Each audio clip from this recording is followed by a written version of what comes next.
morning. It appears that YouTube allowed us to go long or go live this morning. Thank you, question mark, to the algorithmic robots and to the CIA overlords at Alphabet for allowing us to exercise our free speech asterisk on this platform this morning, 5x5 in the chat. I appreciate y'all very much. Viper, what's up, bro? Doo. It's the Tactical Ballerina going live. Listen, off time, just because, we're actually going to talk about Instagram this morning. It is the 29th of November, 2023, Anno Domini, the year of our Lord. You guys know the drill, YouTube stuff. If you're one of the 40% that's lurking in the shadows in the federal beast system that is unable to subscribe, even though you watch the show, okay. But if you're living in mommy's basement, you can click the button. For everybody else, you know what to do. Please share the show with somebody you love. That's how we grow this dang thing, man. And it wasn't that long ago that we had like 2,000 subscribers. And now, praise Yah, because y'all were pushing 200,000 subscribers. I'd really like to be at 200,000 before the end of the year. Arbitrary goal. So if you could assist with that, I'd appreciate it. Now, as always, the show is brought to you by the creator of the universe, Yahuwah your Elohim, the Lord your God, the good people on Patreon, link in the description, and refugemedical.com, for whom I am the chief shilling officer because I founded the dang company in my barn.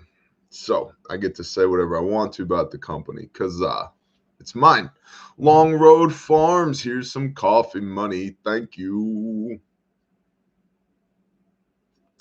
I got this cool cup. You know what? We could do the news, but who cares? I got this cool cup from Joseph's Kitchen. They're a company out of Plano, Texas, and they drove up from Tejas up here to eastern Oklahoma, I don't know, 10 days or so ago. And we hung out and we made bread with their wheat and their bread machine and their grinder and all of that. And it was really good. And I recorded about a 40-minute long Bear Does Rachel Ray stuff with Joseph's Kitchen that's going to post on Patreon.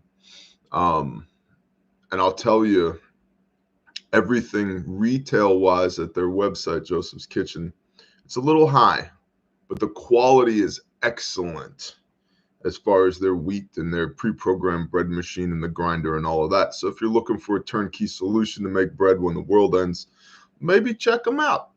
If you're not, no worries, bro. Do the brief, Bear. Okay, you're disrespecting our time, Bear. Right, I forgot. Your time's more important than mine.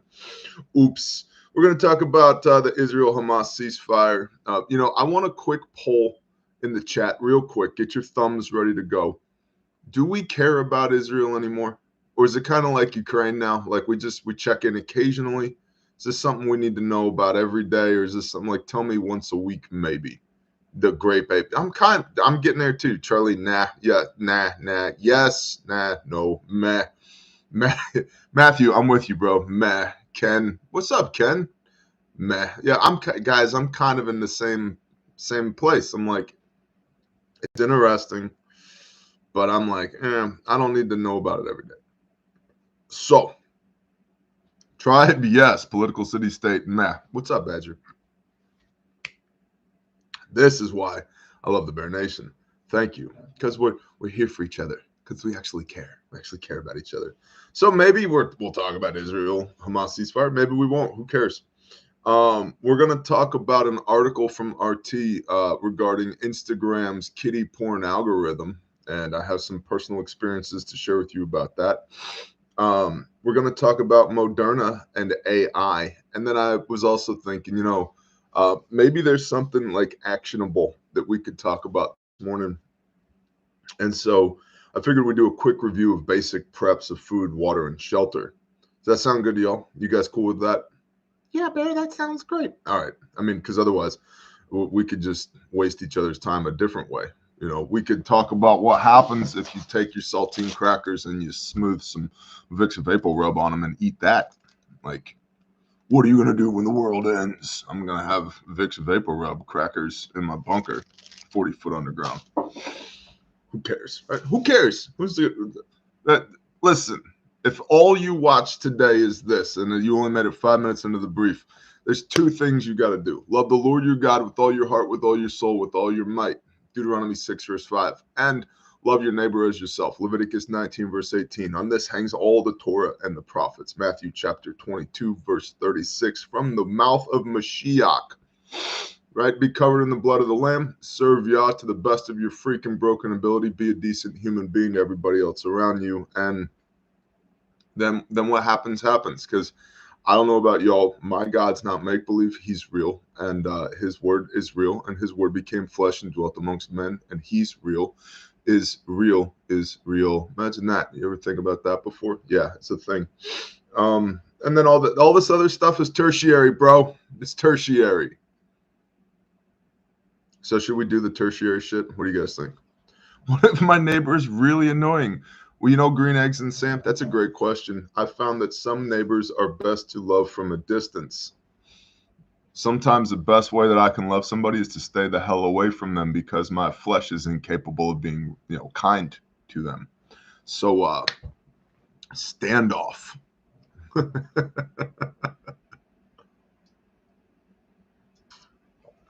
All right. We'll do the brief, I guess. Bippity boppity boo.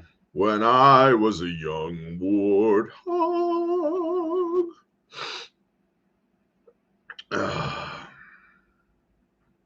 Who's got that post-nasal drip out there? Anybody? Thumbs up for the post-nasal drip. Right here, 2 thumbs up, both nostrils. Bear Independent Brief, 29NOV23. By the way, let's talk about some shit that actually matters. We have an awesome super donor for Caleb House. And through the end of tomorrow, through 30 November 23, all donations to calebhouse.org will be matched up to 100,000 doll hairs. We have, what's up, Patriot Plumbar? We have already raised, because y'all are awesome, $25K, which will be matched, which is actually $50K. So if ever there was a time where your $3 matters, or whatever it is that you're capable of giving, if the Spirit convicts you, I don't want a freaking dime from you if it doesn't, but if the Spirit convicts you and you'd like to join us in our fight against pedophilic pieces of shit, calebhouse.org, super donor doing the match thing. Not a things that matter less than that. Bear Independent Brief, 29 November 23. The 4-day Israel-Hamas ceasefire that nobody gives a shit about anymore has allowed 4 captives to be released to Israel and prisoners to be released to Gaza. The ceasefire was extended for 2 days to allow for more hostages to be released on both sides. Did y'all see the robot man Elon Musk was over there looking, trying to look dapper in a plate carrier?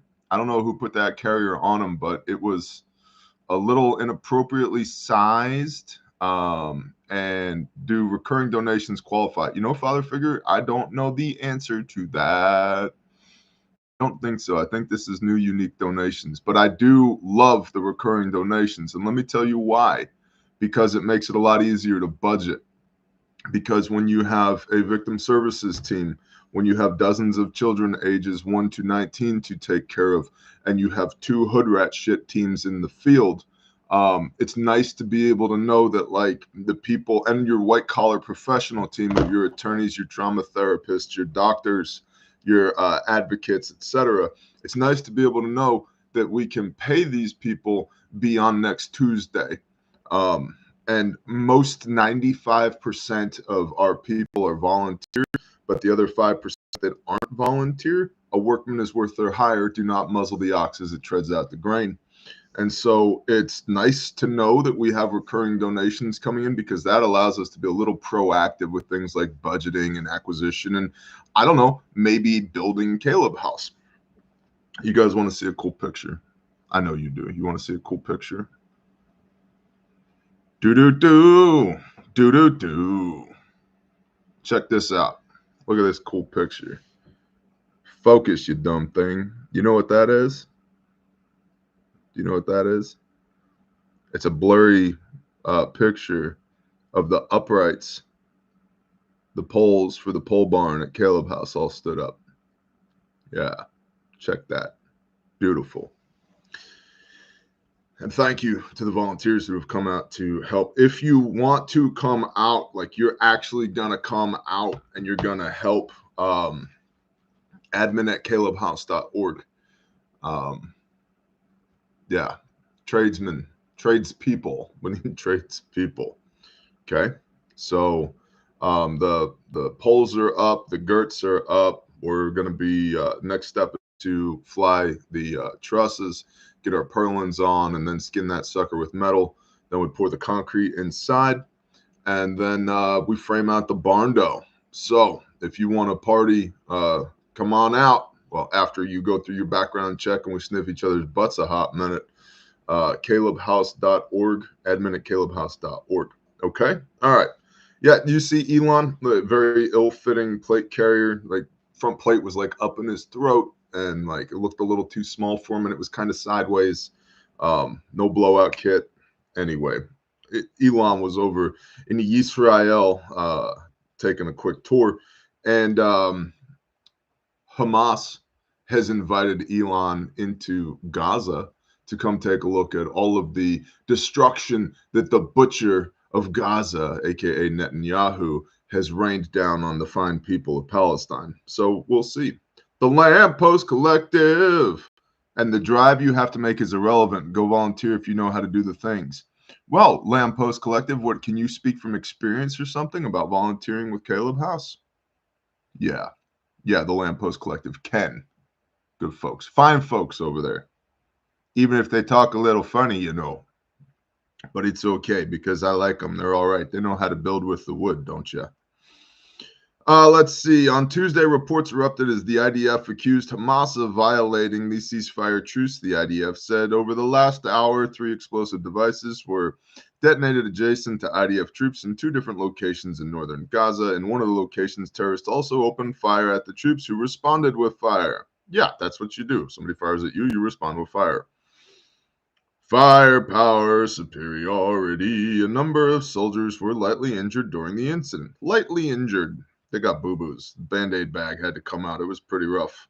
Hamas has claimed that the bombs were detonated in response to Israel first. Blah, blah, blah, blah, blah. We hate you. They hate us. You killed our kids. No, you killed our kids.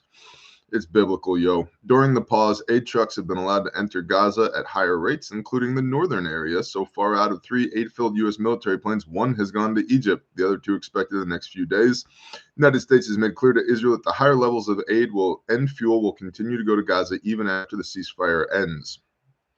Blah, blah, blah. In U.S. politics, a rare formal rebuke was issued by 2 pro-Israel Jewish representatives, Greg Landsman of Ohio and Dan Goldman of New York. They issued a 2-page resolution that read in part that a GOP bill introduced earlier this month, quote, dangerously conflates Palestinians and Hamas and is un-American, bigoted, and designed to inflame tensions which could result in violence, end quote. What was the bill? H.R. 6211, the Safeguarding Americans from Extremism Act, or the SAFE Act. I hate Diplo speak anagrams. Acronyms, not anagrams. Anagrams can be fun. Acronyms. The SAFE Act, Safeguarding Americans from Extremism. But here's the thing, yo. I'm an extremist. I'm a domestic extremist. Me running my little businesses and my little ministries, hanging out with my wife and my kids and my homies, worshiping the Creator, eating sheep, shooting a turkey in the face for Thanksgiving, trying not to participate in the system. I'm an extremist. You are an extremist. Don't safeguard me from me, bro. I don't need you to protect me. In fact, the easiest way for us to deal with domestic terrorism, the easiest way is take a whole bunch of these bullshit federal and state laws off the books and then just let the green-eyed googly boys do their job. Like, for real. Like, leave me alone. Leave me alone. My response time is way better than the county sheriff's if there's a problem out here. Ask me how I know. Just leave me alone. You know what the investigation should look like? Well, Mr. Bear, was it a righteous killing? Yes, sir, it was. Well, all right then. You have a nice day. You gonna dig a hole or you need us to send a wagon? I'll dig a hole, bro. I don't care. Outside my gates. I don't want that shit inside of my gates. Like, you want to safeguard Americans from extremism? Leave us alone. What about the extremism of the federal government? What about what a drag queen story time and 87 genders, and Timmy feels like Tina today, so we're gonna cut off of his reproductive organs and give him some breast implants. That sounds a little extremist to me. What about, well, we make the majority of our power from steam, which is made with heat from nuclear reactors, fossil fuels, coal, number two, diesel oil, natural gas. But no, instead, we're going to just pray that the sun will shine in the middle of the night, even though we have 4 minutes of battery capacity on the national grid. That sounds a little extreme to me. What about you go out there, you bust your ass in 20% inflation, and the government takes half of your money? That sounds a little extreme to me. How about we safeguard some Americans from that? Where's that Javier Milei dude from Argentina with his chainsaw? Somebody go put him in the House of Congress and just see what happens. Right? Why are AI in movies always female? Because they are never wrong. That's pretty funny, Patriot Plumber. That's pretty funny. Yeah, how about AI? How about you safeguard me from that? How about, just hear me out on this. How about I have a God-given, constitutionally protected right to make whatever noises with my mouth I feel like? The Rickster, TJ, I love my new Kydex tourniquet holster. I'm glad. FordHolsterCompany.com, bro. What's up, D.L. Hemingway? How about the best way to protect Americans from extremism is you leave us the hell alone? But see, they don't want to do that. They don't want to do that. That's the brief, the written brief. We'll look at some articles as well. They don't want to do that because they want to be kings to rule over you. Now, I understand we are supposed to have a representative republic here in the Estados Unidos. We no longer have that, which is why they're pushing for the word democracy, because a democracy is fundamentally different than a representative republic. The best way I can explain that is, in a democracy, 51% of people get to tell 49% of people what to do. So majority rules in a democracy. In a representative republic, if 99% of the people decided we need to act against 1% of the people, the whims of the 99% do not outweigh the rights of the 1%.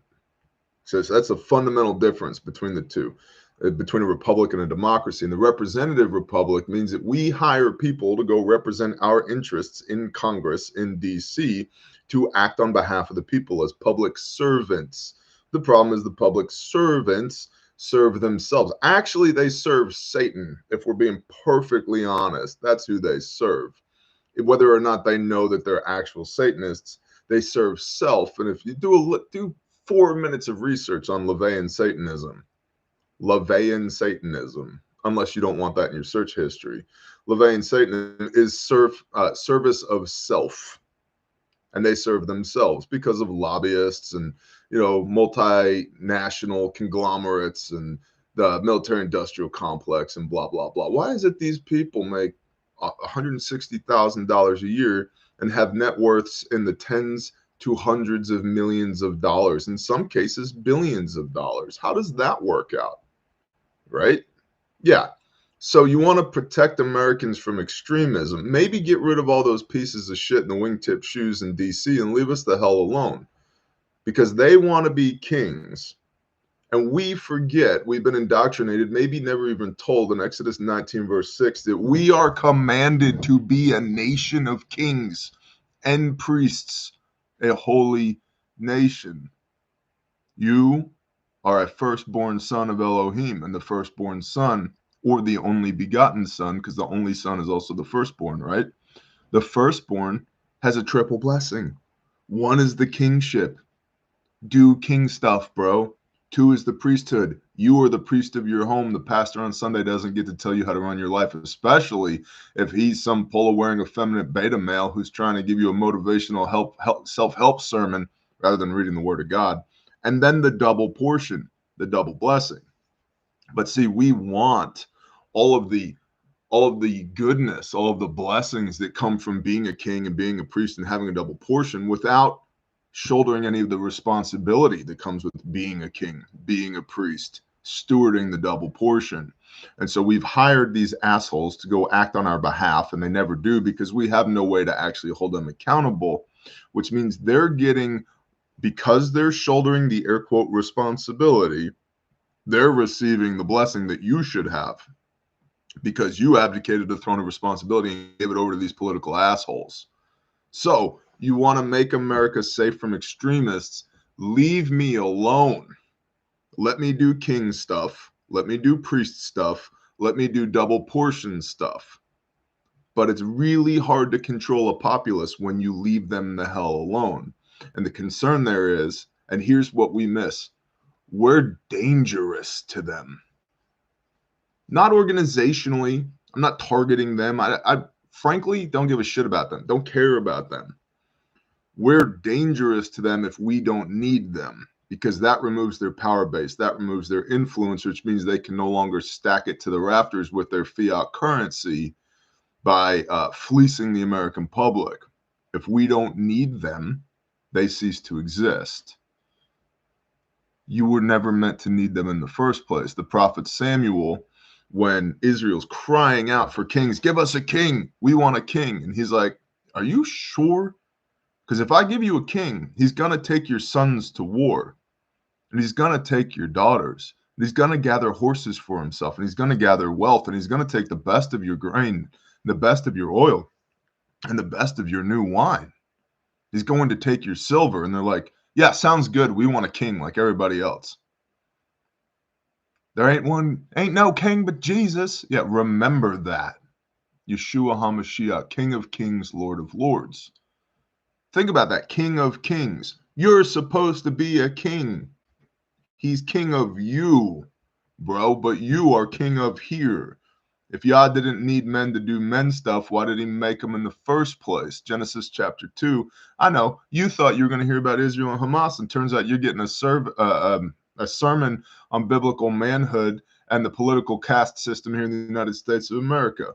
Sorry, bro. Maybe watch a different channel if you ain't into it.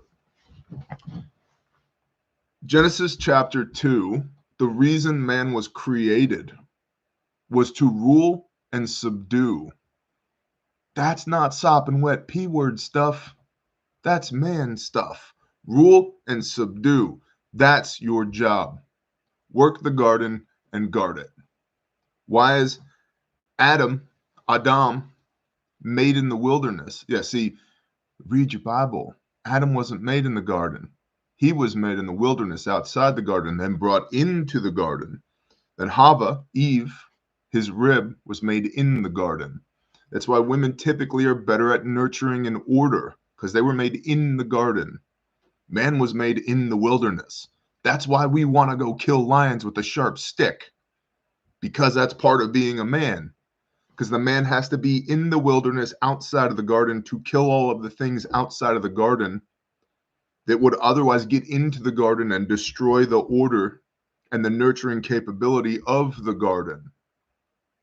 Does that make sense? That's why men are a little bit more wild. We're supposed to be. We were made in the wilderness. We're designed to go outside of the order, outside the wire, away from where the nurturing takes place to deal with evil so that evil never gets into the garden. Okay? That's why they don't want you to act like a man. Because if you act like a man, you don't need them.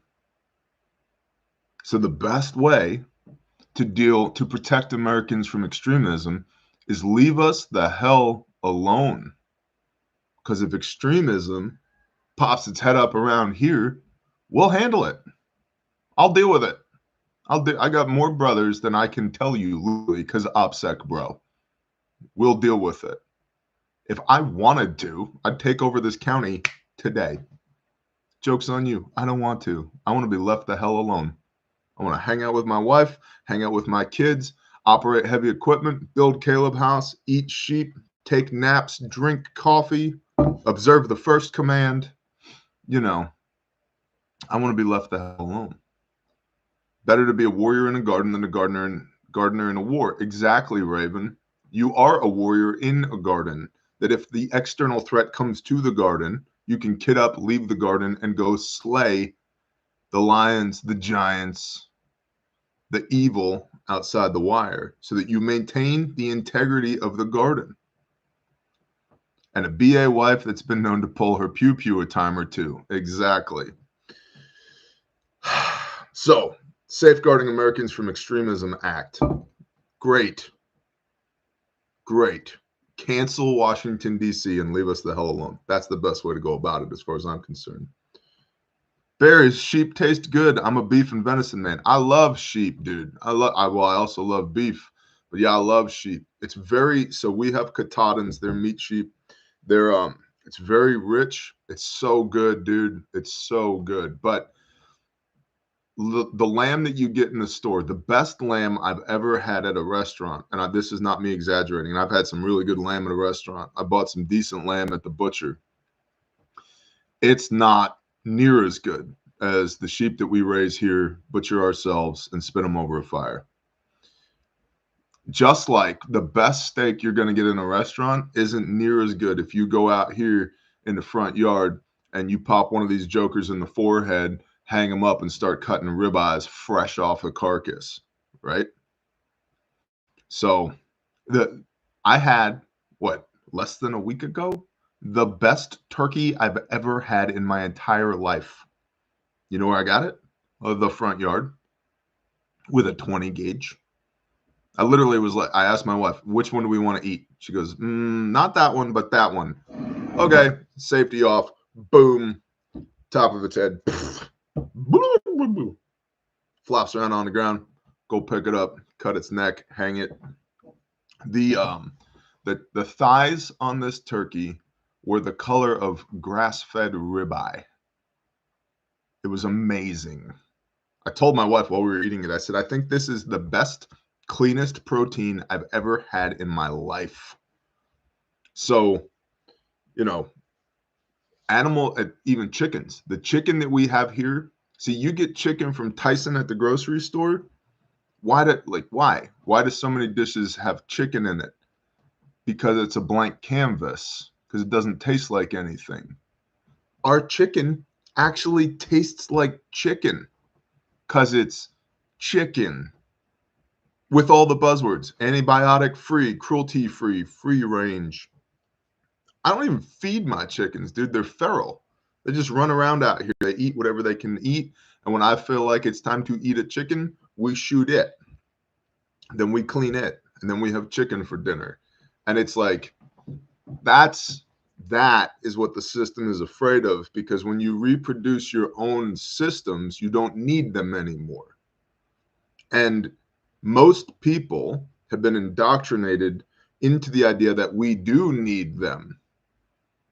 Guys, I'm 6 years into living here, part-time running a homestead, and I produce so much meat part-time on the homestead with just a sprinkling, just a seasoning of intentionality, that I literally don't know how many chickens I have.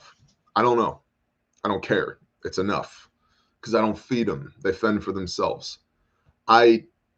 We have 22 sheep currently, started with 4 years ago.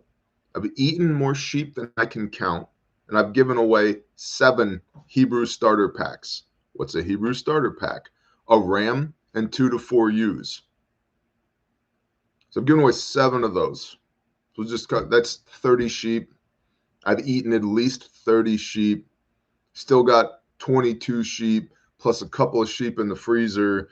And we're going into lambing season. Part-time. You don't need them. But it's convenient, Bear. Is it? It's convenient to go to the store and get a chicken that has had 40 chlorine baths, that's been genetically modified by Tyson to look like an abomination, half feathered out so it's easier to pluck, that is such a weak bird because you are what you eat that it can't stand up. If it does, its legs will break. Dude, nah. But you could, Did you see the price of eggs? No, I haven't seen the price of eggs in 7 years. I don't care. I've got 3 dozen eggs sitting on my table over here, the island in the kitchen. Well, how long have they been there? I don't know, because newsflash, they'll keep for 6 months. 6 months. Fresh eggs, if you don't wash them because of the bloom, they'll keep for 6 months in that little basket on the counter over there. See what I mean? You don't need the system. You just like the system because it's convenient. So you got more time to play video games or look at porn or check your stock portfolio or me, I. So let's look at what Instagram has to say. 30 minutes of me running my mouth about nothing. From RT.com, Instagram algorithm sexualizing children, according to the Wall Street Journal. Duh. Test accounts set up by the news outlet, Wall Street Journal, were recommended risque videos of minors and overtly sexual adult content. The algorithm behind Instagram's Reels service has been found to recommend, quote, jarring doses of salacious content, end quote, involving children to test accounts set up by the Wall Street Journal in an investigation published on Monday. The outlet says the purpose of the investigation was to see what kind of content the platform would suggest to accounts that primarily follow young gymnasts, cheerleaders, and other teen and preteen influencers.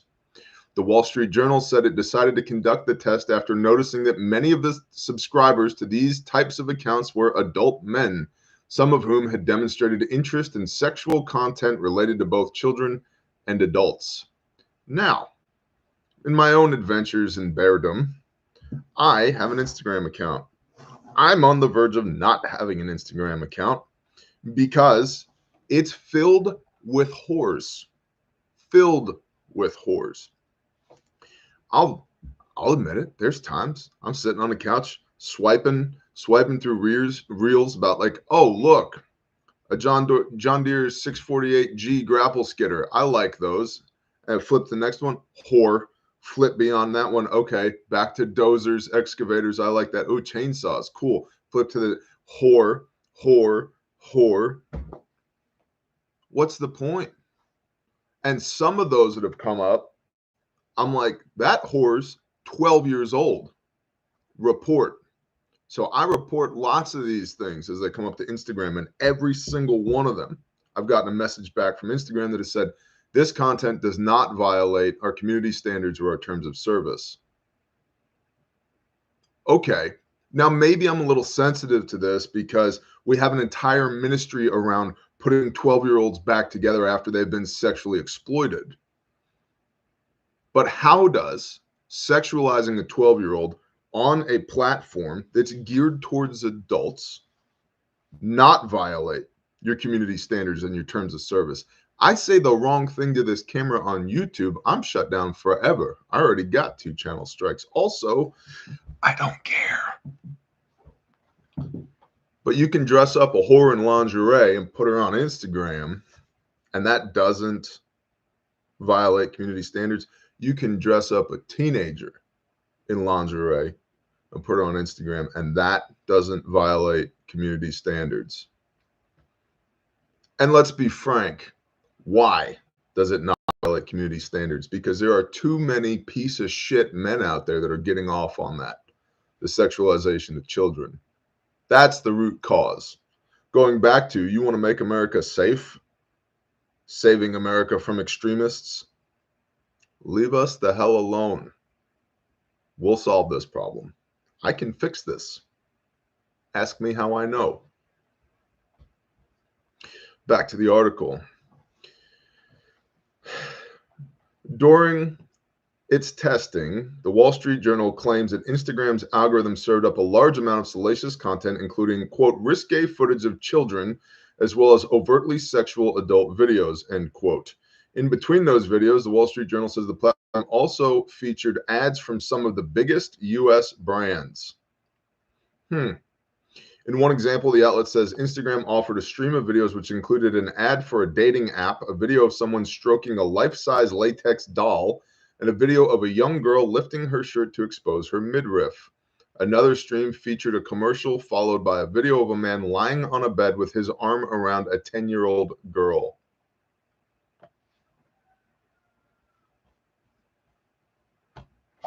Completely unrelated. Have you guys ever seen a 147 grain jacketed hollow point? You ever seen one of these?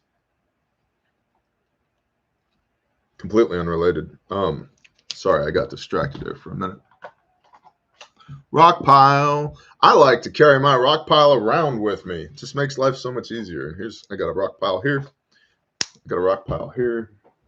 I'm gonna go over here with this jacket right here.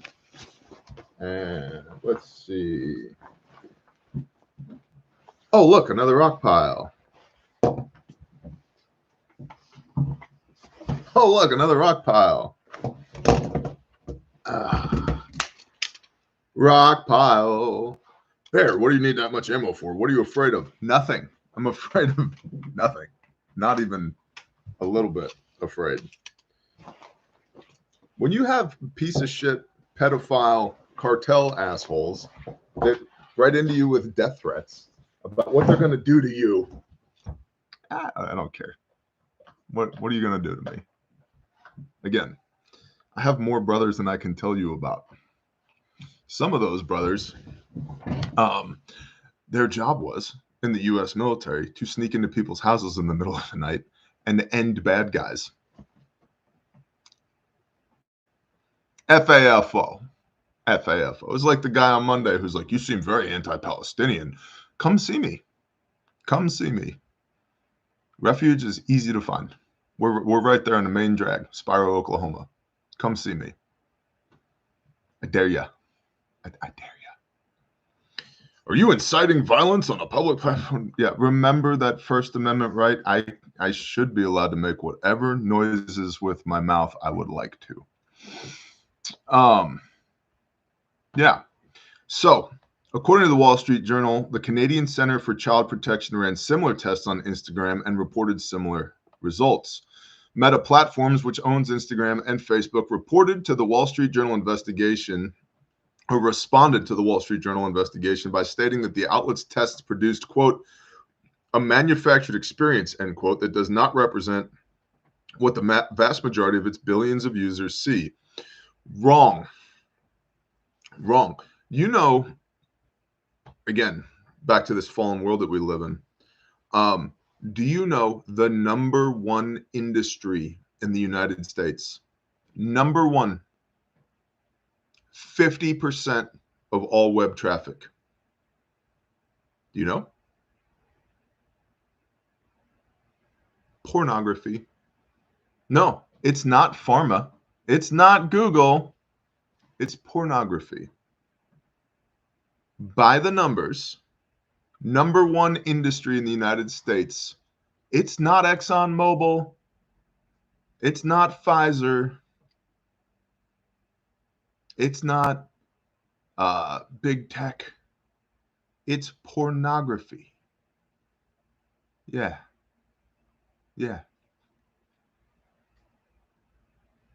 Yep. So, how interesting. So, Instagram says that your experience was not representative of what its billions of users see. Nevertheless, a number of businesses have chosen to cancel advertising for their products on Meta's platforms, with Match spokeswoman Justine Sacco saying, quote, we have no desire to pay Meta to market our brand to predators or place our ads anywhere near this content. Good job. Last month, Instagram was also targeted in a lawsuit filed by attorney generals in 41 states, which accused the platform and its parent company of contributing to an ongoing mental health crisis among young people by purposely enticing them into compulsive social media use. There's a little thing. Back to that SAFER Act. I know how to fix this problem. Brad Lennox, what's up, bear buddies? What a sad state this nation is in, right? And here's the thing. This goes back to what is your identity? So I'm admitting my biases. I am M81 Woodland, Rambo, Wolverines, G.I. Joe. Like, that's what I grew up with, right? Like, My uncle, my dad's brother, was sergeant major in the Marine Corps. My dad's whole side of the family is all military service. My older sister was in the Army. Two of my cousins were Navy SEALs. Like, this was the environment I grew up in, right? Yeah. Very pro-America. Very, very, very pro-America. And I don't want America to go away. But anybody here ever been in a 12-step program? The first step is admitting you have a problem. And we have a problem as America. We have a lot of problems as America. And if we are rampantly pro-American without acknowledging that we have problems, to RL's point, yes, we will implode. So, speaking of pedophiles, Hunter Biden willing to testify. The president's son will speak to the Republicans probing his father for impeachment, his lawyer says. Now, here's a little thing. Been reading a book. Been reading lots of books. Bear, what books have you been reading? Look at the screen, because this is literally what's within arm's reach. Okay? This book, the scriptures, try and read this every day, the proverb of the day, and at least 5 chapters every day, plus what I'm studying for our weekly Bible videos, which the first of 2, maybe 3 Ezekiel's temple videos is coming this Friday. So yeah, filmed that yesterday, so it's coming. So I read the scriptures. Been reading this book, Trafficking by Conchita Sarnoff, about the Jeffrey Epstein case. And we're going to come back to this one in a minute. Been reading this book, The Stress Effect by Dr. Henry L. Thompson, a.k.a. Dick Thompson of Mac v. SOG. Yep. Military Advisory Command Vietnam Studies and Observations Group. Codename Dynamite is the name of his book that details his experiences in Vietnam, even though he was in northern Vietnam, Laos, and Cambodia doing hood rat shit with Mac v. SOG. But this is his book about managing stress. Really good book. Been reading this book, Epidemic, America's Trade in Child Rape. Boy, you want to get pissed off. I actually don't recommend that anybody buy this book and read this. Also written by a doctor, Dr. Lori Handrahan, PhD. Frankly, I don't think most people can withstand the information that's in this book. This book has made me so mad on so many occasions that you can ask my wife this. I will get up, walk outside, throw my kid on, grab a rifle, and just go for a walk until I can breathe and say words again. There's this book. If this book doesn't infuriate you, you're part of the problem. What other books? 33 Degrees of Deception, an expose of Freemasonry. Why? Well, let's say the quiet part out loud. These 2 books go together. Yeah, these 2 books go together. Look at the screen. These 2 books go together. Well, how do you know that, Bear? First-hand experience. Psychic Warrior by David Morehouse, about the CIA's remote viewing operations. Betting Ishtar. Warning, if you love porn, do not read this book, by Neil Kennedy.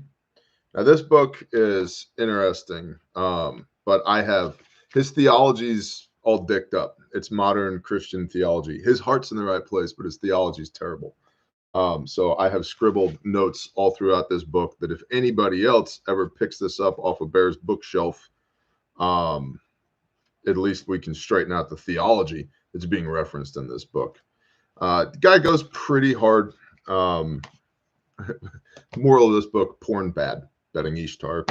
And then Caught in the Web, Inside the Police Hunt to Rescue Children from Online Predators by Julian Scher. And a lot of y'all, like I was talking with Palmetto Paratrooper about this the other day, he's like, when do you have time to read? The Father has blessed me with a really interesting brain. I read at about 400 to 450 words per minute, and I have excellent retention. I don't know why. I just... Bear, with all you do, where do you find time to read these books? Sean Hunter. Well, there's your answer.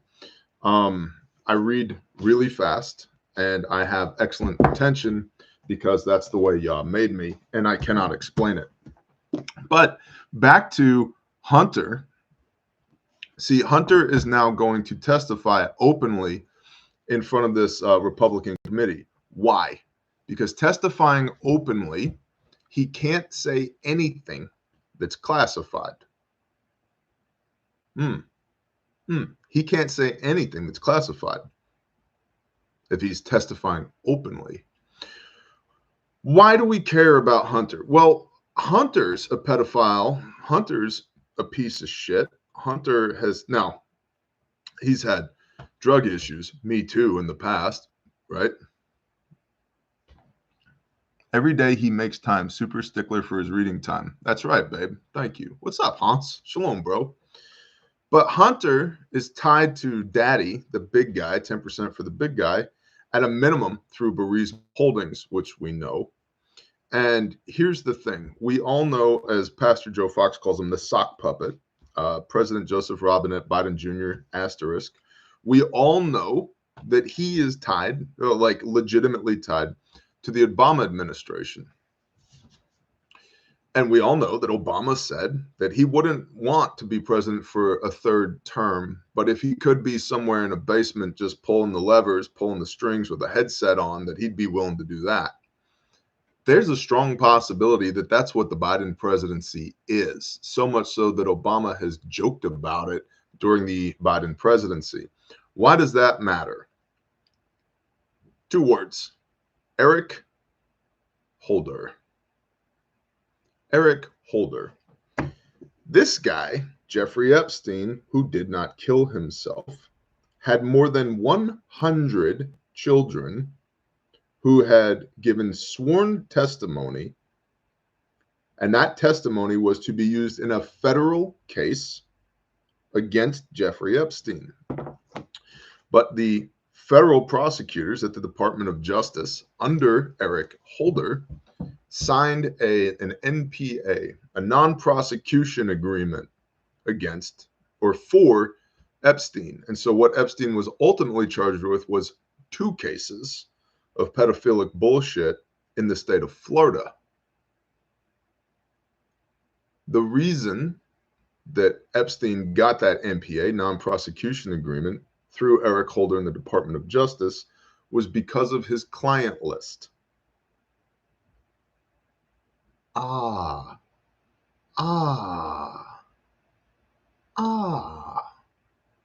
Interesting. Now, of the details that are provided in this book, as mentioned previously, Mr. Epstein, to the extent that he was doing the bullshit that he was doing, what he was doing was very vanilla as compared to some of the other things that go on out there. Doesn't mean that it's not wrong, because it is. And hundreds of girls, many of whom, check this out. Do you know where they were sourced from?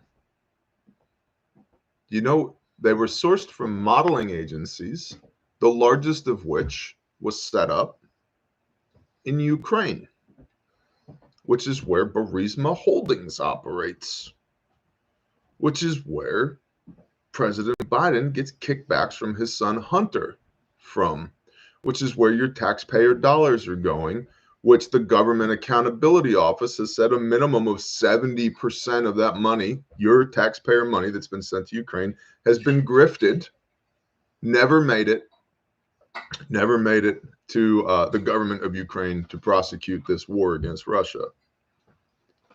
Yeah. And now they're wanting to combine Israeli and Yep. And now they want to combine Israel and Ukraine aid in the same bill. Yeah. Ukrainian baby mills too. That's right, Red Flyer Media. Did you know here domestically, dozens of daycares and adoption agencies have been set up as front organizations specifically to traffic kids? Be incredibly careful who you let your children around. Be incredibly careful who you let your children around. So Biden's going to testify in open court. Why, or Hunter Biden is. Why does that matter? Well, it matters because he can't say anything that's classified or anything that's covered under a standing non-prosecutorial agreement from the Department of Justice issued by Eric Holder during the Obama administration in open court. So, AKA, now his attorneys will be able to say, hey, he testified in open court, as if that's some type of like, he gets a gold star for that. Negative. It's actually maybe the best move that they can make because they get the PR of saying he testified in open court, but in actuality, there's nothing he can say of any value in open court. Okay. Lastly, Moderna. Moderna monitors Russell Brand, Elon Musk, and other high-risk celebrities spreading anti-vaccine beliefs, according to a report written by Candace Hathaway yesterday at The Blaze. Moderna is monitoring celebrities for spreading anti-vaccine beliefs, according to a Monday report by independent journalists Li Fang and Jack Polson. The journalists revealed that the biotechnology company hired Nikki Ruttman, a former FBI analyst, to head its disinformation department, tasked with compiling internal reports about celebrities who criticized the COVID-19 vaccine, spoke out against vaccine mandates, or otherwise shared anti-vaccine sentiments. The journalists noted that Ruttman is one of many former law enforcement agents now working for Moderna. Military-industrial complex much? The department's reports are color-coded and ranked from low risk to high risk based on how problematic their narratives are to vaccine confidence. Low-risk reports don't currently warrant any action, according to Moderna's department. When a response is required, the company's team, quote, will notify the appropriate stakeholders with recommendations, end quote. Celebrities that make Moderna's high-risk list include Russell Brand, Elon Musk, and Novak Djokovic, the report found. It noted that the pharmaceutical company's department created a report titled Djokovic Crowned Anti-Vaccine Hero After a U.S. Open Win. Djokovic, a tennis star, was unable to participate in 2021 and 22 at the U.S. Open tournaments, which Moderna sponsored, after he refused to take the COVID-19 vaccine. Moderna's report stated, quote, the optics of Djokovic, whose vaccine opposition barred him from competing in the 2022 U.S. Open, returning to and winning the Moderna-sponsored competition, bolsters anti-vaccine claims that vaccines and mandates are unnecessary, end quote. The company labeled news regarding Djokovic high risk because vaccine opponents were celebrating the tennis player's stance. The report also noted that Moderna was being mocked for sponsoring the tournament. Boo-ba-doo-ba-doo-ba-doo. It goes on and on and on from here. Here's the thing that I found interesting. The journalists further stated that Moderna closely monitors news outlets and online vaccine discourse. The company hired Talkwalker, a technology firm, to use its Blue Silk artificial intelligence to automatically track vaccine-related conversations across 150 million websites. Moderna did not respond for a request for comment from Fanger Polson or the New York Post. I think the Easter egg, the nugget in this article, it's less so that Moderna is keeping track of people who are saying bad things about their multi-billion-dollar international enterprise. It's more to do with the real thing here for me is that journalists further stated that Moderna closely monitors news outlets and online vaccine discourse. The company hired Talkwalker, a technology firm, to use its Blue Silk artificial intelligence to automatically track vaccine-related conversations across 150 million websites. I think most of us are on the AI bad bandwagon. But the ability to collect and catalog and reference that much data in a private database based upon your beliefs and how those beliefs intersect with the aims of said company using artificial intelligence is pretty damn scary to me. Now, that being said, back to the I have a God-given, constitutionally protected right to make whatever noises with my mouth I want to. One could argue, who cares? But Moderna clearly is hiring a bunch of people who used to be part of, as we would call it, the deep state. And there's this interesting thing that happens when somebody leaves the government and they go to work over here. They don't lose all their government contacts, do they? No, they still have their old buddy network. I still have my old buddy network. If I decide tomorrow I'm going to just start, producing show tunes in Eastern Oklahoma, I still have my network, right? Yeah. So Moderna is a military front store. Here's how I look at it. Our CIA is rooted in the Office of Strategic Services. And the OSS, Wild Bill Donovan, was active in Europe during World War II and then after World War II. And during World War II, we know for a fact things like Project Paperclip happened, where we brought thousands of Nazis to the United States in technology and aerospace industries. Werner von Braun, anybody? And so we got pretty buddy with the Nazis, and the OSS at the end of the war took over under the tutelage of Wild Bill Donovan, the first director of CIA, took over the Nazis' intelligence networks that were in place in Europe, which stretched all the way to the Middle East. Yeah, radical Islamic Jihad, things like that, North Africa, radical Islamic Jihad, etc., etc. And Bill Donovan talked about, in books that I've read about him, talked about how impressed he was that the Nazis, the SS specifically, had established a network of more than 750 legitimate businesses, all of whom gave a portion of their proceeds to the party, Gesundheit, to the Nazi party, to fund SS operations. This was the real light bulb moment for black ops budgets for the burgeoning CIA.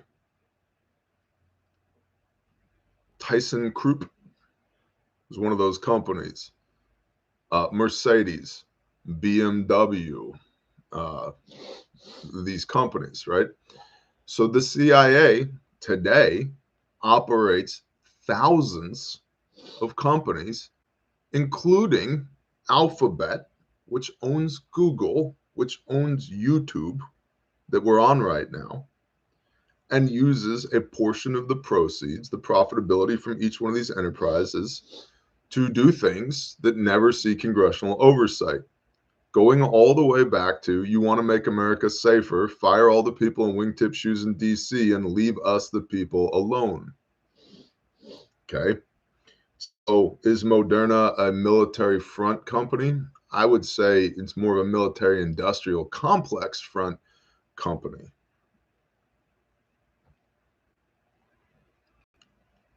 What's up across the table with Bob? And so that's, yeah. Moderna is using AI. Cool. That's going to go well for humanity. That's the brief for today. Oh, no, I was going to talk to you guys about basic preps. You guys want to talk about basic preps, or you want to be done? Maybe we'll talk about basic preps on Friday. What do you guys think? We're an hour into this thing. Do it or not do it?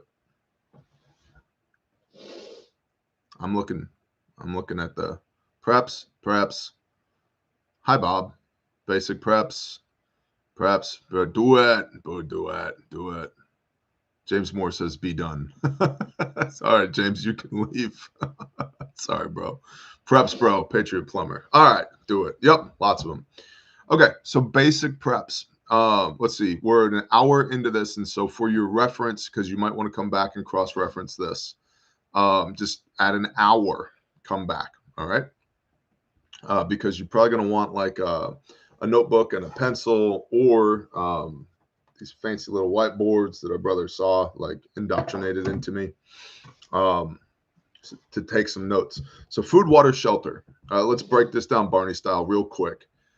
First of all, if you want to go a little bit deeper, for free here on this channel, we have a YouTube playlist called the Prepper Classroom that goes like deep into this stuff.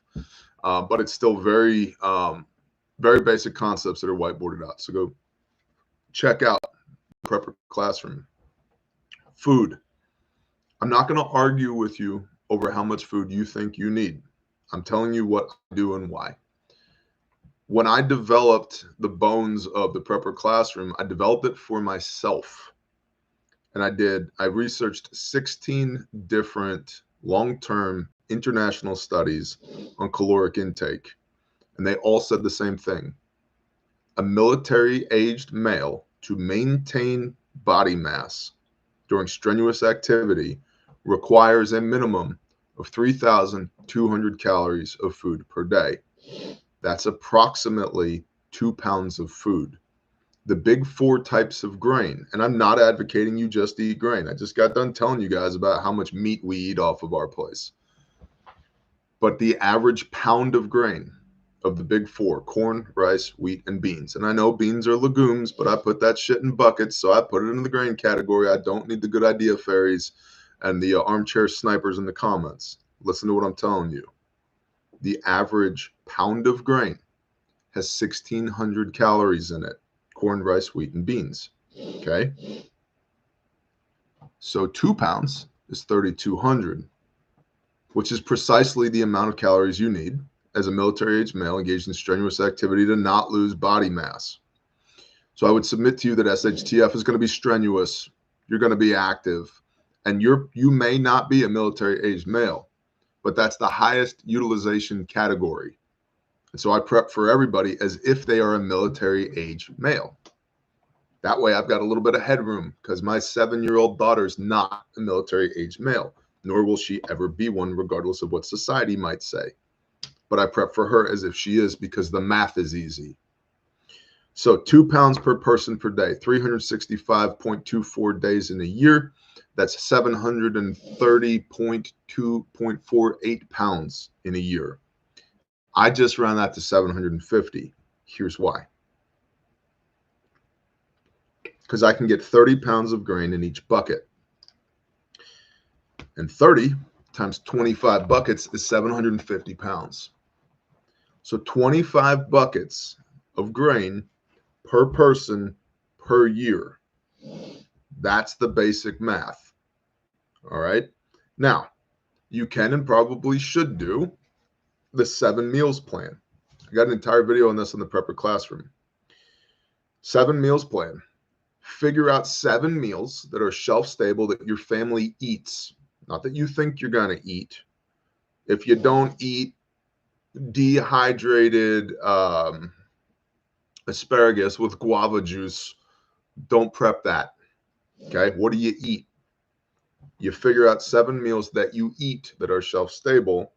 And as your budget permits, you stock 52 of each meal, 52 weeks in a year. Okay. 7 days in a week, 7 meals, 52 of each meal. The go-to example for us is spaghetti and meat sauce. I need 2 pounds of spaghetti, a big jar of meat sauce. Boom. That's a meal for my family. Now, I get 104 pounds of pasta, 52 jars of sauce. Maybe I had a good paycheck this week. I go to the restaurant supply store and I buy 2 50-pound sacks of pasta. Or maybe the grocery store has pasta on sale. Instead of $1 a pound, it's 50 cents a pound. So I buy as much as I can get, right? Sauce, I got a coupon for sauce, and I'm going to go buy 20 jars of sauce this week instead of 4 because of my coupon, all right? So you get 52 iterations of each meal across 7 meals. Now you've got dinner squared for your family, whatever it might be. Chili is another one that we do because I can do all of this. It has to be shelf stable. It has to be able to last on the shelf for a year or more. Then you rotate through that because we already eat spaghetti, bro. So I don't have to worry about it going bad. See what I mean? So if you got your 7 meals and your 4 grains, you've got a year and a half of food like that. Like that. And then you can augment with other things like your wheat and your bread machine or your solar oven, or you make chili, right, out of cans, and you have your rice in buckets. Smash that together. If you're blessed to have leftovers, that's your breakfast and lunch the next day. Also, you can get peanut butter in 5-gallon buckets. Ask me how I know. Now, it won't last very long once you open it, but it'll last 3 to 5 years in a bucket unopened. Has a high fat content, means it'll go rancid sooner or later. But if you have teenagers, you'd be surprised how long or how short a 5-gallon bucket of peanut butter will last. Okay. Then you augment that with chickens. Now I have eggs and meat. But I live in the suburbs. I had chickens in the suburbs. We had laying hens and meat birds in our backyard in the suburbs. Okay. So food, 3,200 calories per day. Now, interestingly, 2 1-pound ribeye steaks, 3,200 calories. Pound of lamb, 1,600 calories. So 2 pounds of lamb, 3,200 calories. That number just keeps coming up over and over again. It's 3,200 calories. All right. So food, you want to get squared away. And if you can't buy a year's worth of food today, that's okay. We have many, many, many years worth of food, but we didn't get it all on one day. In fact, I just reposted a video yesterday on Roseman, powdered hummus. I thought you said powdered humans. And I was like, whoa, whoa, whoa. Hold on, Rose. Hold on. But you can get chickpeas in number 10 cans. Ask me how I know. I have some because hummus, bro. Put that on some bread, some matzah, some pita. Good to go. We didn't get this all done in a day or a week. This has been years, a decade of hardcore prepping to get this much food put up. But we have it now. And so it's one less thing to worry about. I'm just not that worried about food. Okay. It is hard work. I just reposted a video yesterday on Patreon. You can look it up on YouTube yourself if you'd like. It's a YouTube video, how to put beans in buckets, where we bucketed 6,000 pounds of beans in a couple hours. Because we went to the bean store. We got 3 pallets, 2,000 pounds a pallet. We got our buckets. We got our Mylar. We got our oxygen absorbers. We got our lids. And then we did a production line and just boom, 6,000 pounds of beans in 2 hours. Okay. So now to water. Annie Goralzik said filtered water. So important. Goralzik. I'm going to go with Goralzik is your last name. Water. The standard prepper nomenclature is you need a gallon of water per day. I disagree with that because of our experiences with Grindstone, operating in temporarily austere environments with no electricity, no water, no commo, no first responders. You need more than a gallon of water. You need a gallon of water minimum to drink. Then you need a gallon of water to clean your dirty body so you don't get sick. Infection and disease kills, it's 1/3 of our casualties, right? And to wash your tools and your fork and your spoon and your pot that you cooked in. And then most of our prepper food is dehydrated or dry. So you need a gallon of water for cooking. So that's 3 gallons of water. So if you have a family of 5 in your house, that's 15 gallons a day, 30 days in a month. That's 450 gallons of water a month. Now, a lot of people hear that number and they're like, holy shit, that's too much water. I can't store that much water. Yet you can. You can. That's 9 55-gallon rain barrels. You can line them up behind your house in the suburbs and nobody will ever see them. Ask me how I know. Or 2 IBC totes. It's 2 IBC totes full of water. That's a month's worth of water. Now, water's heavy, bulky. It doesn't transpose so good. So that means you need a way to replenish it. And so if you live in the suburbs, you take the gutter on the backside of your house, you pipe that downspout into your rainwater catchment. Oh, my city doesn't allow that. My city can kiss my ass.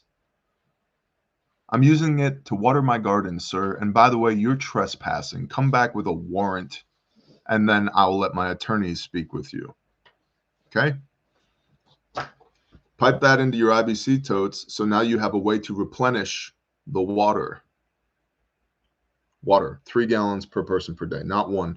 And then shelter. All right. So right now, shelter, the primary thing you need to think about is population density, because a lot of y'all unfortunately live in the wrong area, and your primary plan should be to bug in, not to bug out. You should stay where you are to the best of your ability. But a lot of where y'all live is non-permissive for long-term sustainability. Sustainability meaning that you go from consumption of resources to production of resources. But population density, it matters. Then you need 4 walls and a roof and a way to keep it warm. This time of year, a way to keep it warm. Alternate or traditional sources of heating. Can I heat this place with wood? You should look into that. Another thing that most people forget with shelter is, what am I wearing? A lot of people dress terribly for the season. I have wool socks on, boots on, heavy duty jeans, a long sleeve shirt, this hoodie, and then I'm going to put a jacket on before I go outside because it was 28 degrees here this morning, which is not that cold. There's lots of parts of the country right now that are getting snow. But there's people in places where it snows that will leave their house in pajama pants and Crocs with socks and a thin hoodie. And then their car breaks down and they die of exposure. So the first thing with shelter is, what am I wearing? Is it appropriate clothing? And then, 98.6, The Fine Art of Keeping Your Ass Alive. I believe it is Cody Lundin, right? Like, how do I maintain core body temp?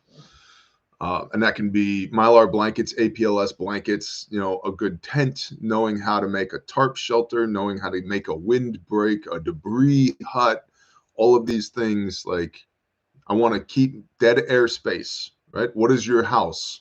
4 walls and a roof that hold air inside of it. Air is an excellent insulator. If I can condition that air with heat when it's cold, I don't die.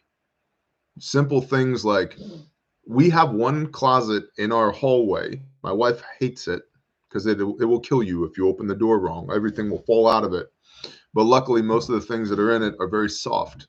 They're blankets and they're sleeping bags. And so I'm a sucker for buying wool blankets, because wool will keep you wet. It will keep you warm even if it's wet. It retains about 70% of its insulating capability even when it's wet. So wool blankets and sleeping bags inside the house. Why? What if we run out of wood? What if there's a blizzard? What if the power goes out? What if there's an actual zombie apocalypse out there and it gets cold inside the house? Well, we got wool blankets and sleeping bags. Plus, when people come over to hang out, like porch blankies, it's a thing. So I'm a big advocate of having extra insulation in your house, and like, back to like clothing, be able to layer up. It sounds like it's a throwaway for people who have never been there, but I cut my teeth making money with a chainsaw in upstate New York where it snows a lot, and long handled underwear. A lot of people turn their nose up to that, but if you're going to be working outside and it's cold, getting back to those layers, like, if I can get some skivvies on, some long handled underwear, and then some like heavy cotton duck pants over the top of that, and a good pair of wool socks, covertthreads.com, and a good pair of boots, my lower half is going to stay plenty warm. And then my guys used to tell me all the time, they always knew where I was in the woods when I was cutting in the winter, because you could follow the clothing back to where I was. Because I would walk into the woods and have my big Carhartt jacket before Carhartt went woke and got popular and all the Californians wanted to wear it to act like they're cattle ranchers. I'd have, you know, my big Carhartt jacket, and I'd be walking in the woods carrying a steel 066 Magnum 32-inch bar full chisel, ported and tuned, and my oil can and gas can, and sometimes a backpack with some lunch in it, and let's be honest, some wintergreen snuff. And I'd walk back into the woods, and I'd start getting warm. So I'd take my jacket off. I'd fell some trees, lay my jacket on a stump, keep moving. I'd get to over here. I'm still warm. So I'd pull my hoodie off and lay that on a stump. Keep moving. I'm getting warmer and warmer. I'd take my long sleeve Dickies work shirt off and lay that on a stump. And by the time I got all the way back into the woods, I'm back there in my pants, my boots, and a sleeveless t-shirt with a toboggan cap on, really just sitting on the top of my head, not even all the way down, running this saw, steam coming off of me cutting timber. And then later in the day, as the sun starts to get low in the sky and you've been sweating all day and working, you start getting cold. Okay, well, now it's time to walk back to the truck. Oh, hey, look, you know, you pull the toboggan cap lower. It's my long sleeve shirt. Nice. Throw your long sleeve shirt on. You keep walking, getting cold. Hey, it's my hoodie. Throw your hoodie on. Keep walking. Ah, my jacket. Throw your jacket on. Get back in the truck. So layering, like, it matters. And I think a lot of people who work outside are aware of this, but office people, school teachers, IT professionals, less so. And it really matters. Having a good base layer, good intermediate layers, a good outer layer that is wind resistant, water resistant, like all that stuff really matters. So basics of food, water, shelter prep. If you want to go a little bit deeper on that, Prepper Classroom is free on this YouTube channel. Just find the Prepper Classroom playlist. Okay, cool. Value exchange. This morning, links are in the description. This morning on Patreon, we talked about Teen Prepper EDC. We get that question a lot. And so myself and my brother Dudley laid out our opinions, thoughts, and experiences on what a teenager should be carrying in their backpack as part of their EDC. Raincat, I bought a case of space blankets. Awesome. Understand, though, Mylar is not breathable. So we don't want to put Mylar directly against the skin because it can induce hypothermia, because there's no place for the respiration, the moisture in our respiration and the perspiration of our body to go, which means the casualty can get wet.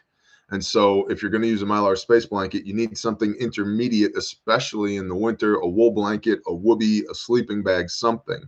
Noted. Awesome. Okay. Because you can induce hypothermia with a Mylar space blanket if it's directly against the skin. Okay. So Patreon this morning, Teen Prepper EDC, link in the description. Go check it out. It's $10 a month. You absolutely get $10 in value each month on Patreon. I promise you that. Refuge Medical. There are some black multicam kits left. It's always interesting to see how the Bear Nation responds to the different products that we put out. And last year, black multicam was like gangbusters, dude. This year, less so. And that might be because a bunch of y'all got your black multicam kits last year. It might be because the lady colors, the purple and the floral, came out. It could be lots of reasons. I don't know. But for whatever the reason might be, there is still some black multicam inventory left at refugemedical.com. So if you need one of those kits, or you know somebody that does need one of those kits, I have a pool, 14,000 gallons, but salt type, can that be cleaned? Yep, desalination, filtration.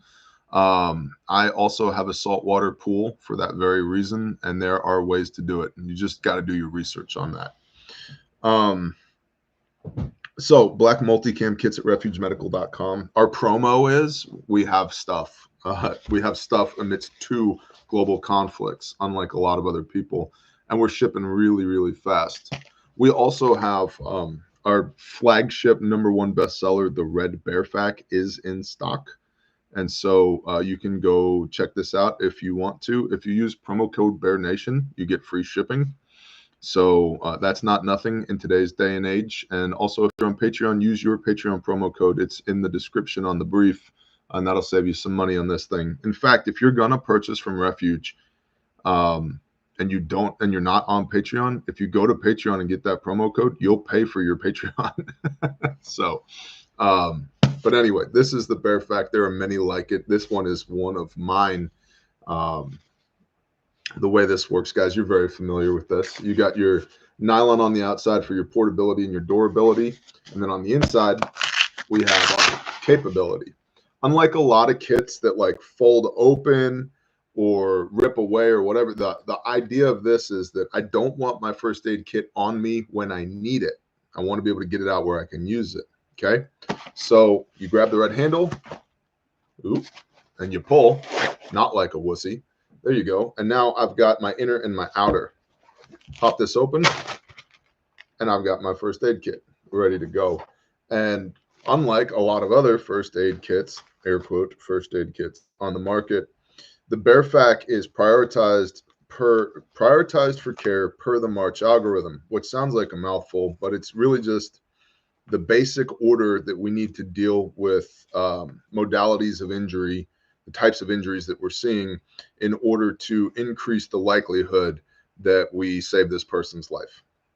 And that's based on TCCC, Tactical Combat Casualty Care, which is filtered down into the civilian market, which is TECC, Tactical Emergency Casualty Care, et cetera, et cetera. And it's just really basic physiology, y'all. We got to keep the blood inside the body, and we got to keep air going in and out. And we got to do the blood first, because the blood is an oxygen delivery device. And so if we're worried about maintaining a patent airway, or we're doing chest compressions and the blood's leaking out, they're going to die first from the blood leaking out, because it doesn't matter how much air we get into the body if there's no way for it to be delivered, which is the blood. So M in the March algorithm is massive bleeding. So we got a tourniquet here, a genuine Cat 7 Committee on TCCC recommended windlass tourniquet, and a pair of gloves, because if it's wet and not yours, don't touch it. We don't want to deal with bloodborne illness, et cetera, et cetera.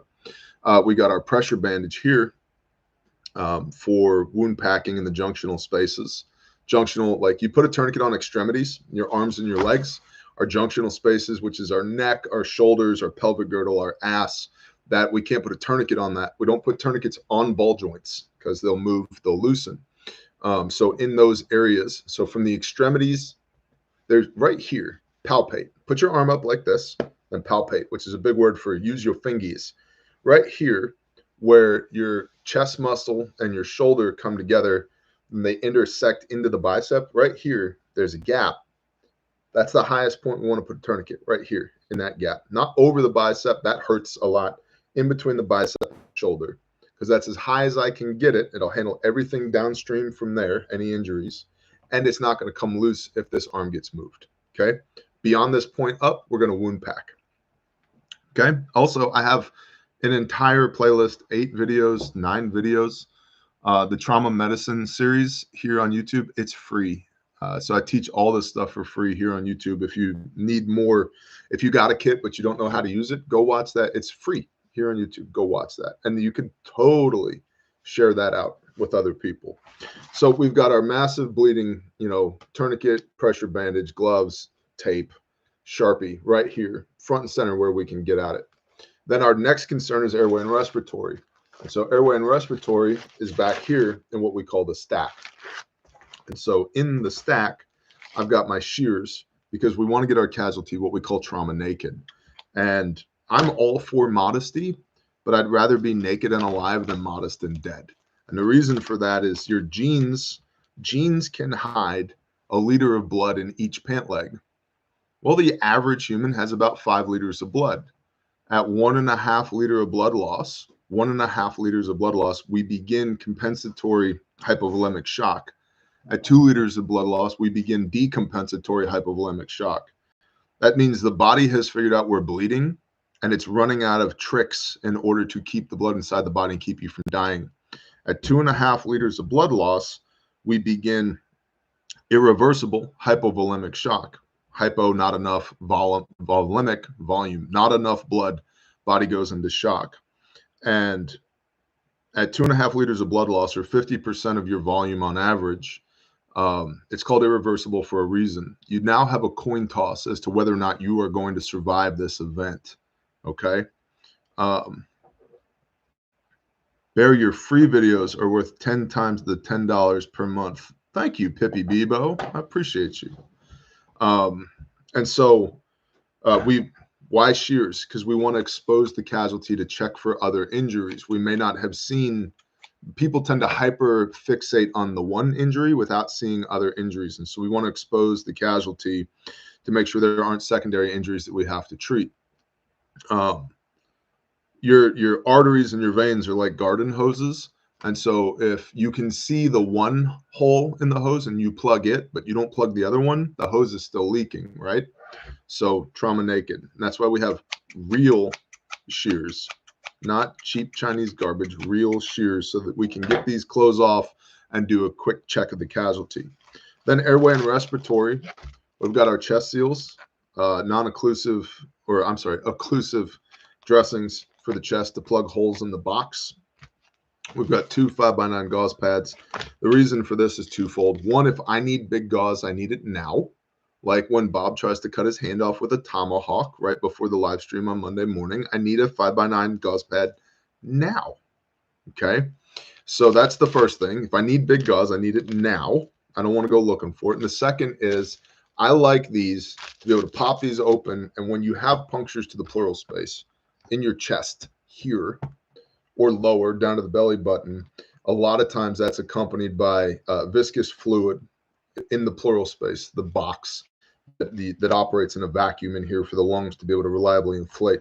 And I want the chest seal to stick. And so I'm going to use this to wipe off all that stuff so that I can get the chest seal to stick so I can plug the holes in the box so the lungs will reliably inflate again.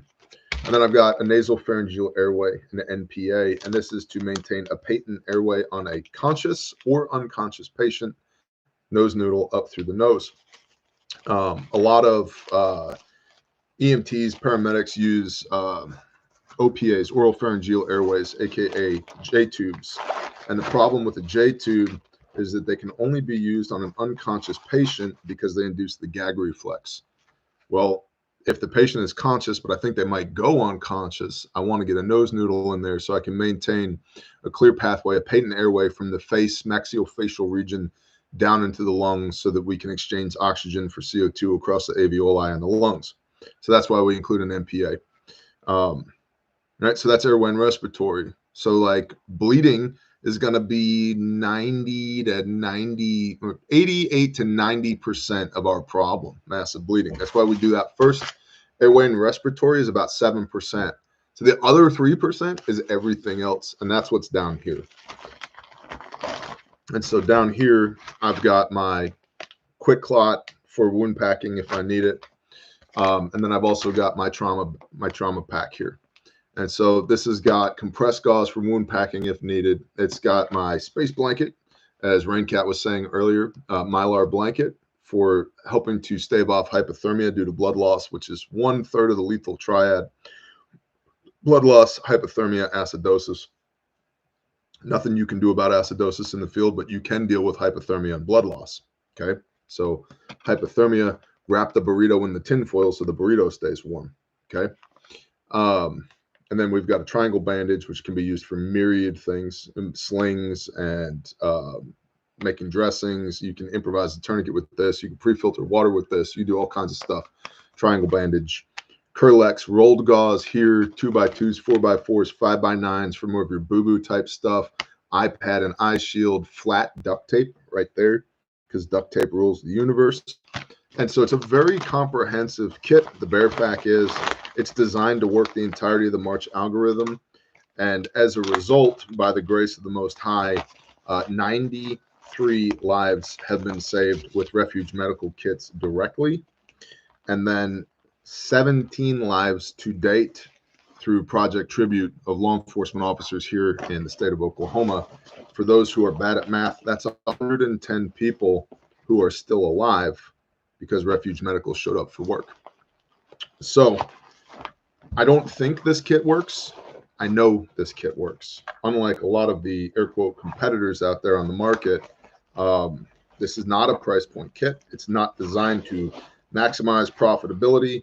It's designed to work, and it uses only the best components on the market because I think that saving a couple bucks on a first aid kit is retarded if it means that the person you're trying to save dies. Because the whole point of having a first aid kit is to not die. Right? Right. And I don't know if you've priced flowers for a funeral, but they cost more than this first aid kit does. So, refugemedical.com. That's the Bear first aid kit, the Bear Fac. Go check it out. Use your promo codes Bear Nation for free shipping, including during this holiday season. And your Patreon promo code gets you 10% off as well. So check that out. What is your life worth? Exactly, Nick Rhodes. Now, lastly, but certainly not leastly, it is the day after Giving Tuesday, and we have an awesome super donor in the Bear Nation who has agreed to match dollar for dollar of all online giving through tomorrow evening, through 30 November, up to $100,000. We, because y'all are awesome, have raised $25,000 in the first 24 hours. That's amazing. Thank you. If ever there was a time that your giving really matters, it's now, because we're getting a one-to-one match from a super donor. That's incredible. So, Colonel Lebowski, yeah, what competitors? Chinesium crap is no comparison. Thank you. So if you guys and girls could help us share that this is going on socials, on the Instagrams, on the Facebooks. You can look for Grindstone Ministries. You can look for Bear Independent on Instagram, on Facebook, etc. Share the Giving Tuesday video that went out yesterday. That would really help us because we have a super donor and we'd like to maximize the efficacy of the super donor, which is awesome. So, and Yaz will be done. So if ever there was a time, that time is now. And I appreciate every one of y'all very much. Of course, we've got Refuge Ruckus coming up. I should have an update for you on the Ruckus next week. But if you want to come be with us as we raise awareness and funds for Caleb House, visit refugeruckus, RUCKUS.com. GrindstoneMinistries.com. We are, it's that season again. It's winter tornado season. And Grindstone's done a lot of work in November and December throughout the years. Mayfield, Kentucky, and Idabel, Oklahoma. So we're gearing up right now, making sure everything's tip-top, ready to roll. I got to tell you, honestly, I'm a little torn by that because I'm really pushing for progress at Caleb House right now. And it's something me and the father have been talking about. I don't want to go do a tornado right now. I really don't. I want to keep making progress on Caleb House, but I will do whatever it is that he tells me to do. And so if he tells me that we got to go deal with a tornado or a hurricane, we will go deal with a tornado or a hurricane. But grindstoneministries.com is our disaster relief and construction ministry. And then, of course, Caleb House, Caleb with a K.org is our anti-human trafficking ministry. And if the Spirit moves you, TJ, can we please pray? Rickster, we're a Buddha. If the Spirit moves you, come see us. grindstoneministries.com, calebhouse.org. Doggone it, you're a good man, Bear. Well, doggone it, I try. Never put me on a pedestal. You see anything good in me, that's the Father. It ain't me, homie. Because me without the Father is like you've seen a dumpster fire before, right? Imagine the dumpster manufacturing facility was on fire while B-52s were doing bombing runs on it. And all the firefighters are drunk in the parking lot. That's me without the Father. Okay? Now, all that. Long brief this morning. Long brief gone along. Oh, well, whatever. Yes, will be done. Speaking of whom, let's talk to the creator of the universe, shall we? And all the chickens said amen. It's probably going to be a rooster murder later today.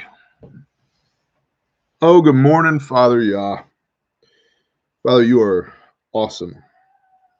Father, thank you for the opportunity yet again to humble ourselves at your feet. Father, thank you for all the all the things we take for granted every day.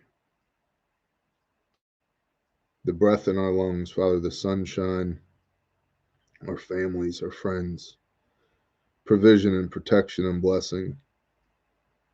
Father, help us keep our mind and our heart right to see these things as the miracles that they are, not to just take them for granted. Father, thank you for fearfully and wonderfully making us and for choosing us for this time. Father, I pray that you would just give us the strength not simply to endure, but to stand in the face of adversity and to be a witness and a living testimony to the entire world about how awesome you are and how loving you are and how good you are, of the redemption of your Son, that we might have a way to come home again.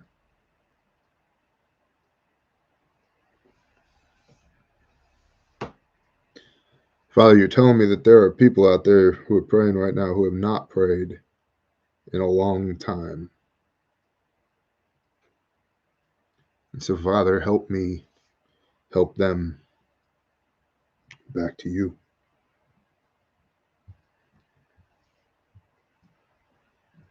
Pray this with me.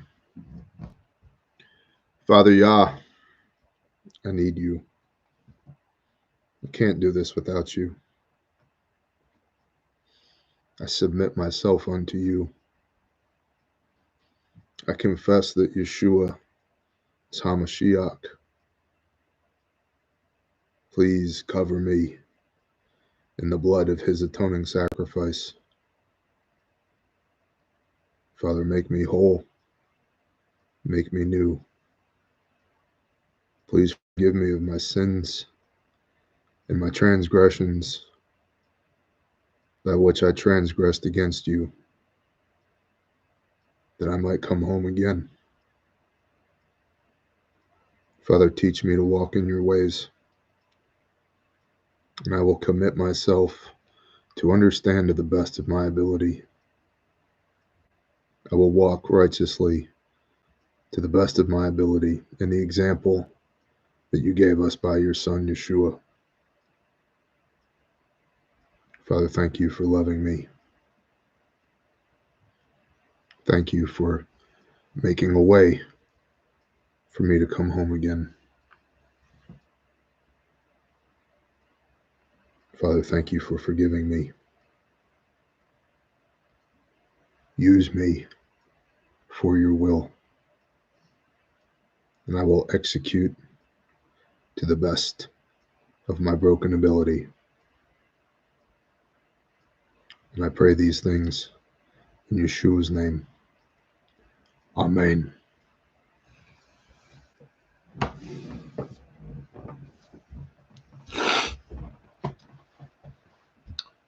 Well, if you just prayed that prayer, welcome home. And may Yah bless you today. And if you prayed that prayer not for the first time, welcome home again, prodigal son. The Father missed you, and he loves you, and he is awesome and sovereign over all things. Thank you guys very much for being a part of the Bear Nation in all of its various forms over the last 6 years. It is humbling to me, very humbling to me, to be ordained as a man of Yah now. And I will tell y'all, I still don't have it all figured out. I don't know, but I'm trying. And man, I'm getting a lot of questions from y'all on Patreon about pastor stuff and Bible stuff. And I see them, and those answers are coming. But I've got to really take my time before I can issue a response to those things, because I don't ever want to be working counter to the Father's word or the Ruach HaKodesh, the Holy Spirit. And so the work has only begun regarding pastorship. And I would appreciate your understanding with that, because I'm new to this and I don't have it all figured out. And I feel the weight of that position, as I think one should, because those that are in a position of leadership and take it for granted don't deserve that leadership at all.